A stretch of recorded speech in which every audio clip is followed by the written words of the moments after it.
வணக்கம் மக்களே, இன்றைக்கி நம்ம தண்டு கீரை தான் செய்ய போகிறோம். நீங்கள் வந்து தண்டு பிஞ்சாக இருந்தால் கூட அதையும் அரிஞ்சு வச்சுக்கோங்க. இது சிவப்பும் பச்சையும் கலந்த மாதிரி. அப்புறம் தக்காளி, வெங்காயம், பூண்டு, காரத்துக்கு ஏற்ற மாதிரி பச்சை மிளகா, காஞ்ச மிளகா, அப்புறம் தேங்காய்.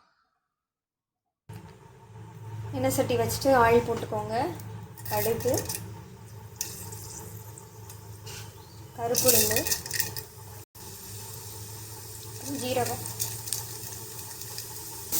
அப்புறம் வெங்காயம், பச்சை மிளகா, காஞ்ச மிளகா, பூண்டு, பெருங்காயத்தூள் இதெல்லாம் தாளிச்சுக்கோங்க. ஒரு கைப்பிடி பாசி பருப்பு ஊற வச்சுருக்கேன், அதையும் போட்டு வேக வச்சுக்கலாம். கொஞ்சமாக மஞ்சள்தூள் போட்டு கல்லுப்பு போட்டு இதை வேக வச்சுக்கலாம். பருப்பு வெந்துருச்சுங்க. இப்போ நம்ம கீரையை போட்டு வேக வச்சு எடுத்துக்கலாம். அரைச்சி வச்ச தேங்காய் போட்டு 2 நிமிஷம் வெந்தோன்னா ஆஃப் பண்ணிடலாங்க. ரொம்ப சுலபமான டேஸ்ட்டான கீரை குழம்பு ரெடி ஆகிடுச்சுங்க. நீங்களும் செஞ்சு பார்த்துட்டு எப்படி இருக்குன்னு சொல்லுங்கள்.